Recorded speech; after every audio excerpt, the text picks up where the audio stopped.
Hello, Sagittarius, Sun, Rising, and Venus signs. Kamusta kayo? Sana po'y nasa mabuti kayong kalagayan. Welcome back po sa Star Tarot. At kung bago kayo dito, welcome din po kayo. Please subscribe, like, share my videos, and leave me a comment kung nakaresonate kayo. Thank you. So, tignan natin kung anong mga messages ni Sagittarius. First card, we have the World Energy. So, napakaganda kasi see the world kasi this is success energy. So, ibig sabihin dito na within 6 months, possible na magkaroon kayo ng tagumpay.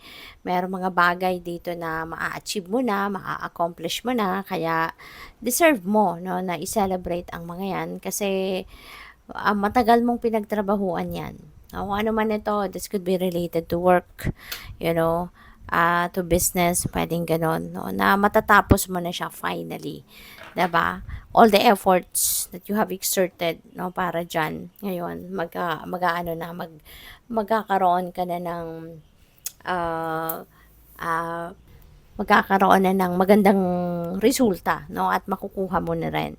And travel is also imminent for some of you. Baka ang iba sa inyo merong biyaheng gagawin that could be related to work, related to your career or business, or baka pwedeng pag-aaral din, or baka meron na ditong, may naririnig akong magpapakasal no. So, since we're speaking or we're talking about travel, so baka baka yung travel na to could be related to honeymoon or po pwedeng related to marriage, your wedding, baka gaganapin pa sa ibang lugar. It could be a destination wedding, no? Yung mga ganon.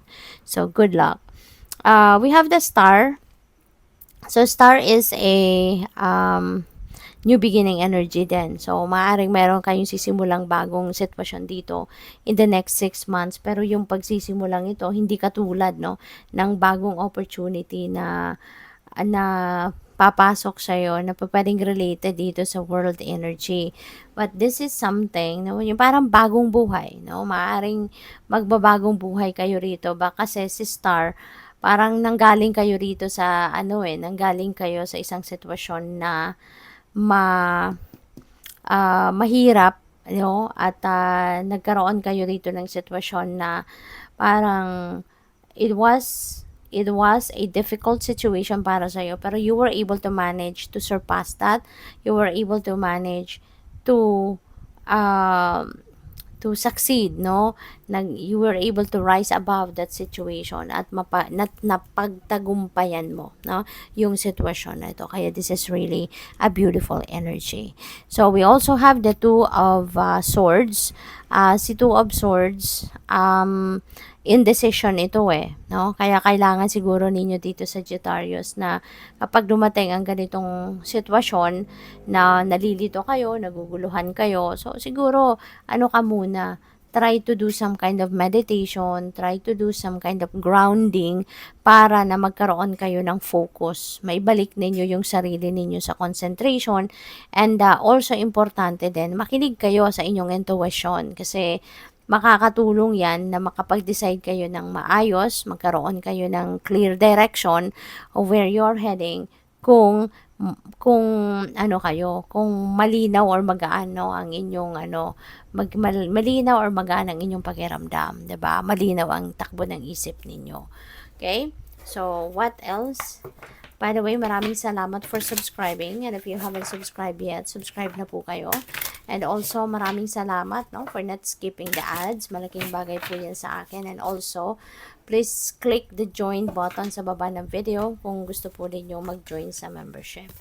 So, stability. In the next 6 months, mas pipiliin ninyo rito talaga, or maybe you're going to exert extra effort para kapag lay kayo ng solid foundation on the stability, no? Lalo-lalo na pagdating sa inyong kaperahang aspeto, yung finances, trabaho, career, business, or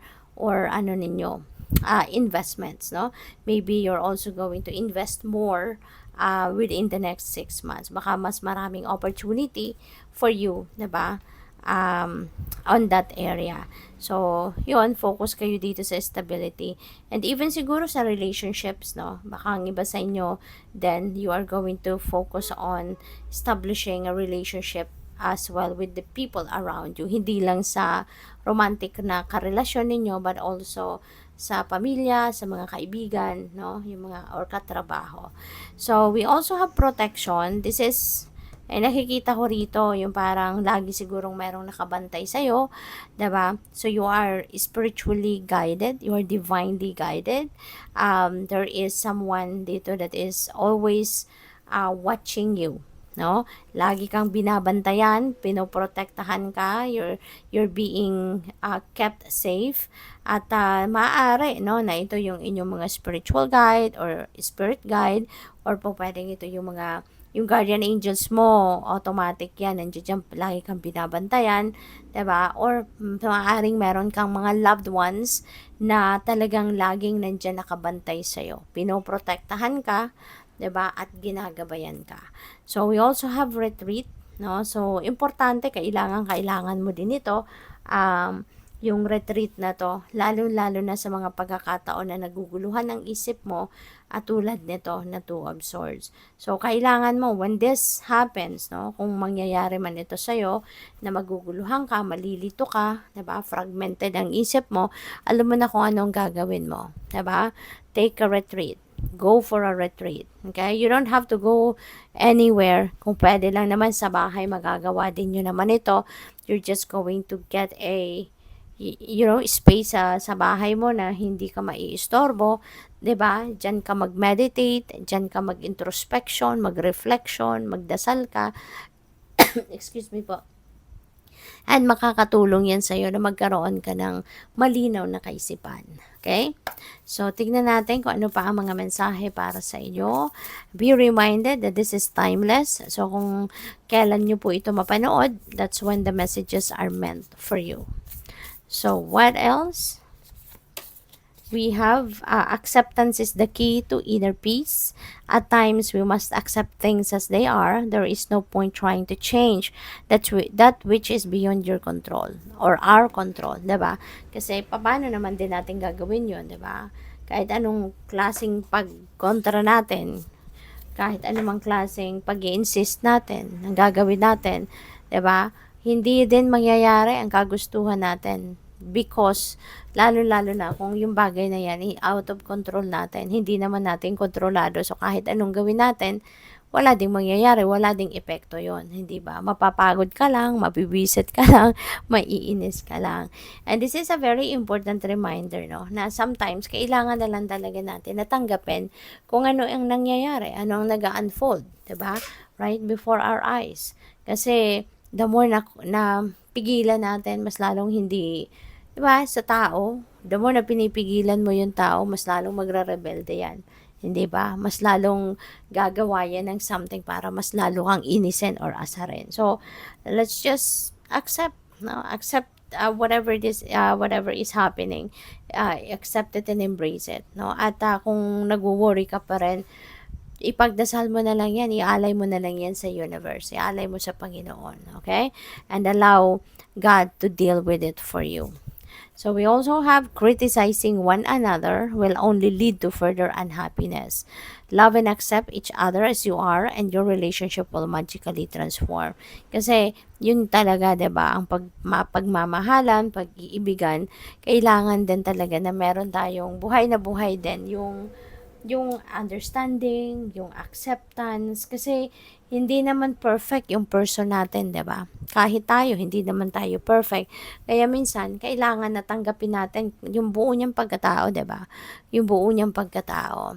Let's accept them for who they are. Kasi, kung kunyari, yung nagliliguan pa lang kayo, 'di ba? Kahit papaano, alam na ninyo kung ano kung papaano nyo siya pakikisamahan, alam mo na kahit papaano nakilala mo na din siya, kung anong ugali niya, anong klaseng pagkatao niya, although hindi lahat-lahat malalaman mo kasi 'di ba, iba talaga kapag magkasama na kayo, pero at least 'di ba, kahit papaano meron ng yung pagkatao niya somehow, 'di ba, kilala mo na din, no? Although hindi lahat-lahat, but at least 'di ba, alam mo na may topak to. itong gagawin ko sa kanya, 'di ba? Or ito this is how I'm going to react, 'di ba? So at least you have an idea already. Kaya wag na nating anuhin, pag dumating yung pagkakataon na kunyari meron tayong hindi nakikitang maganda na ginagawa niya, 'di ba? Instead of criticizing the person, instead of bullying the person, 'di ba? Mas magandang tulungan natin siya, gabayan natin siya, no, na magising siya sa katotohanan na ang ginagawa niya ay hindi tama or hindi maganda. Kasi sometimes meron tayong mga ginagawa na unaware tayo, no, 'di ba? May mga nagagawa tayo because that is our flaws, 'di ba? Hindi tayo perfect eh. Kaya minsan may mga nagagawa tayong hindi tama pero hindi tayo aware, 'di ba? Na meron tayong ginagawang ganon na hindi maganda ang epekto nun sa ibang tao, 'di ba? Kaya instead of criticizing other person, mas magandang gabayan natin sila, 'di ba? Ipaalam natin sa kanila na ganito ang nangyari at ganito yung epekto nito sa iyo or sa ibang tao, 'di ba? Para matulungan natin sila na baguhin, no? Kung gugustuhin din nilang mabago ang kung ano man ang imperfections na yon. So we also have transformation. Your relationship with one another is about to deepen. Love conquers and transforms all things. So maganda, 'di ba? Mas lalo kayong yung relationship ninyo sa bawat isa ng inyong person, mas lalong magiging closer, mas lalong magiging solid, mas lalong magiging matibay, 'di ba? Kung kayo ay nagkakaintindihan at may respeto sa bawat isa at yung sino-support, no, ninyo ang bawat isa, mas maa-appreciate ninyo niyan ang bawat isa, 'di ba? Kung parehas kayo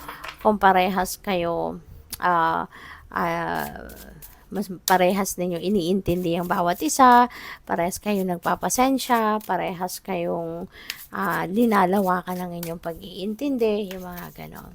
So, what else? We have unlocking. What was locked can now be opened. You have opened the floodgates of abundance without limitations. Blocks are there to tell you that you're steering off track. Ayan. So, this is good, no? Kasi maaari ngayon na you are going to unlock, 'di ba? The floodgates of abundance, and prosperity, kasi maaring natuto na kayong maging positibo. Natuto na kayong i-transform or i-transmute ninyo yung negativity into something positive.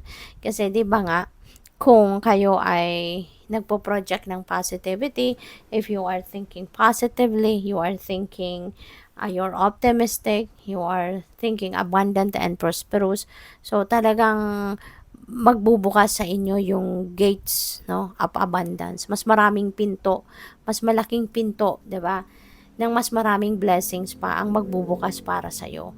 Kaya pa pwedeng gano'n ang nangyayari rito, no? Na siguro may pagbabago, no, sa inyong pakiramdam, may pagbabago sa takbo ng pag-iisip ninyo, yung gano'n. At siguro nabago ninyo ito papunta sa pagiging positibo. So, we have transporter. Pwedeng ang iba sa inyo dito, baka ang trabaho ninyo is related to transport, no? Maaaring, ano ba sa inyo, baka courier, yung mga ganon, or baka nagtatrabaho kayo sa public transpo, pwedeng kayo ay isang FA, no? Pwedeng along those lines, no? Yung trabaho ninyo, related kayo sa transportation, or pwedeng sa travel industry. So, we have designer. Ayan. So, baka fashion designer ang iba sa inyo rito, or baka pwede rin na nagde-design kayo ng mga bahay. Baka architect kayo, or baka kayo ay isang tawag dito, baka yung decorator, yung ganon, no? Yung siguro nag-aano kayo, yung interior decorator, something like that, no? So, good luck sa'yo. Thank you for watching. Love and light. Namaste.